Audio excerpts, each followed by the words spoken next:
ces paysages majestueux ont été façonnés par l'homme. Le territoire d'Écosse et des Cévennes est inscrit depuis 2011 au patrimoine mondial de l'UNESCO. À l'occasion du 10e anniversaire de cette labellisation, allons à la rencontre de celles et ceux qui connaissent bien ce territoire, parce qu'ils y vivent, parce qu'ils y travaillent, parce qu'ils en parlent avec passion. Ce podcast est réalisé par la marque de cosmétiques L'Accent, en partenariat avec Midi Libre et l'entente interdépartementale Cosse-et-Cévennes. Épisode 11, élevage et transhumance. Les cloches sont prêtes là sur la table, les colliers tout neufs sont peints, le troupeau est tondu, l'herbe jaunie tout autour de la bergerie. Voilà, il y a un truc qui nous dit que quelque chose se prépare. L'Écosse et les Cévennes sont des terres d'élevage, principalement ovins et caprins. À l'arrivée des premières chaleurs au mois de juin, des éleveurs et leurs troupeaux de brebis prennent de la hauteur et pratiquent la transhumance. 8 jours de marche et un périple de 160 km pour Bruno et Anne-Marie Serriès, dont la bergerie est installée à Montarnot, près de Montpellier. Rencontre donc avec Anne-Marie pour évoquer la vie d'éleveur. Anne-Marie Serriès, bonjour. Bonjour Julien. Alors nous sommes dans votre exploitation ici, sur la bergerie. Présentons peut-être cette exploitation, je le disais, aux portes de Montpellier. Voilà, donc la bergerie se trouve en effet aux portes de Montpellier, 16 km au nord de Montpellier, dans une zone de garrigue. Le périmètre d'Écosse et Cévennes n'arrive pas jusqu'ici, mais on n'habite pas sur la bergerie, on habite Montpérou. Et par contre, Montpérou se trouve dans ce périmètre. J'en suis très fière aussi. Avec mon mari, nous sommes en GAEC avec Bruno, donc on est en GAEC depuis 2011. Et notre élevage est un élevage ovin, viande. C'est un élevage extensif et transhumant. Il se compose de 600 brebis mères. Cette cossonarde de garrigue est une race rustique. Il y en a 2 autres, la Rayole qui se trouve plutôt en Cévennes et la Rouge du Roussillon. Quel est l'usage que vous en faites de ce troupeau, on va dire? On parle plutôt de la viande? Voilà, tout à fait.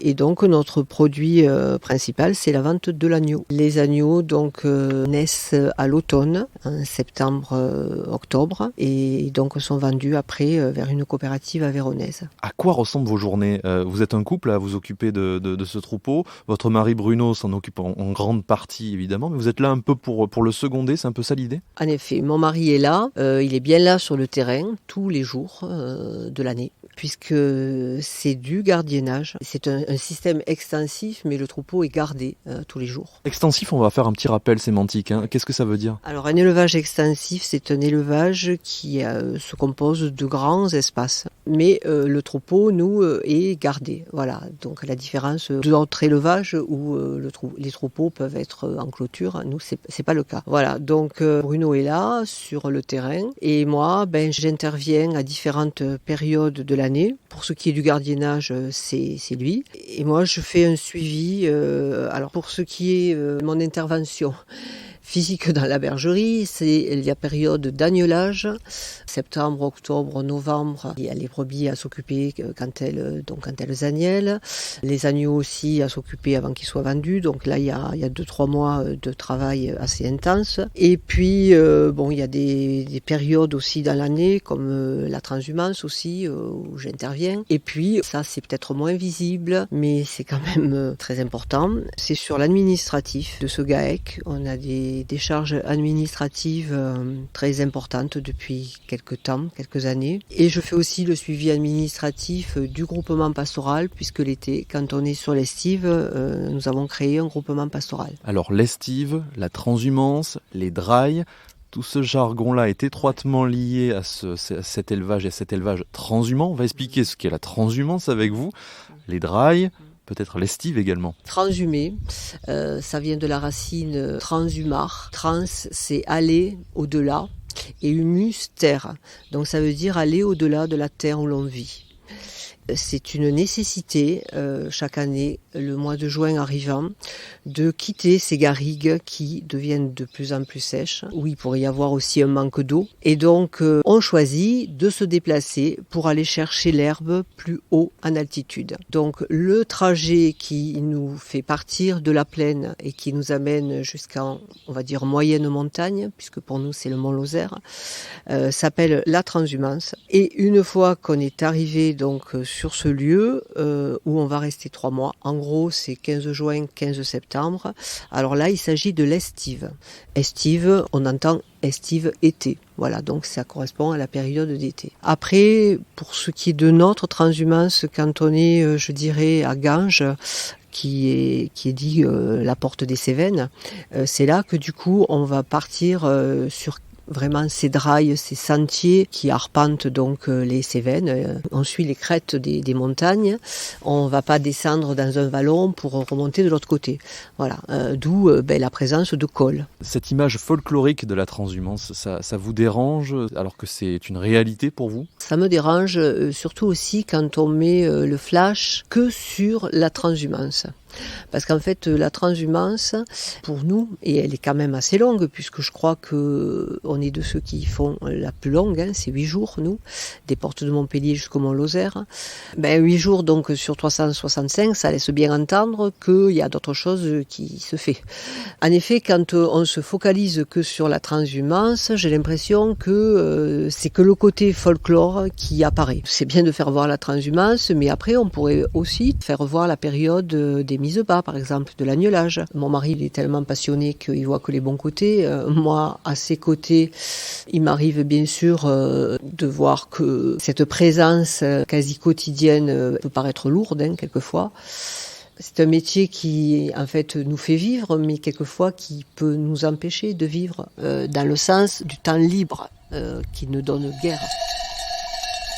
Mais après, il faut voir les bons côtés. C'est ce que je me suis dit il y a quelques années, parce que moi, j'étais pas prédestinée à ça. C'est la vie qui a fait que je me suis retrouvée aux côtés de Bruno et que du coup, j'ai pas eu trop le choix, on va dire, que de m'y intéresser. Vous avez épousé Bruno et son troupeau, en fait. Voilà, exactement. Ouais. Oui, tout à fait. Bon, ça dénote quand même d'un certain courage, je dirais. Parce que pour reparler de la transhumance, puisque là, on s'y prépare. Vous voyez, les cloches sont prêtes là sur la table, les colliers tout neufs sont peints, le troupeau est tondu, l'herbe jaunie tout autour de la bergerie.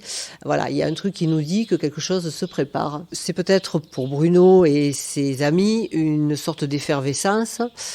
Pour moi, il faut recommencer, je vais dire, une vie ailleurs. Chaque année, ce mois de juin arrivant, on doit recommencer une vie ailleurs.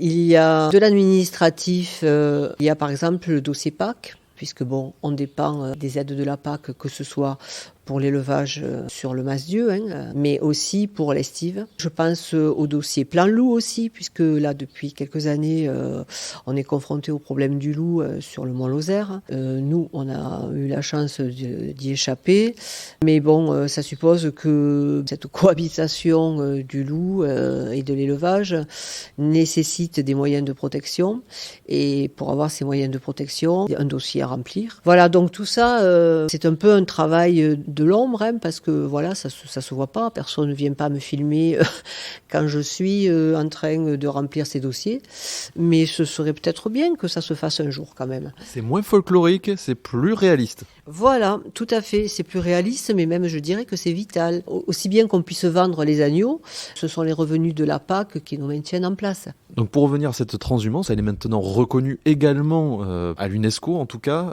Expliquez-nous un petit peu comment ça se passe. C'est un dossier en cours tout ça quand même. Oui, alors c'est un dossier en cours. Il y a eu donc cette reconnaissance de la transhumance au patrimoine immatériel et culturel de l'UNESCO en juin 2020. Elle est soumise maintenant à la reconnaissance au niveau mondial. En effet, c'est toute une culture que cette pratique d'élevage.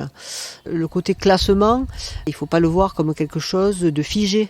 En fait, c'est plutôt cette reconnaissance et cette pratique qu'elle puisse perdurer.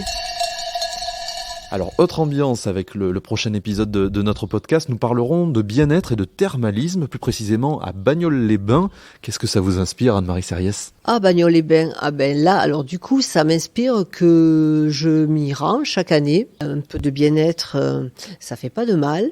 Cet été, super, vous m'y faites penser. Je vais pas rater ça. Je vais retourner à Bagnols-les-Bains. Merci beaucoup, Anne-Marie Serriès. Merci, Julien.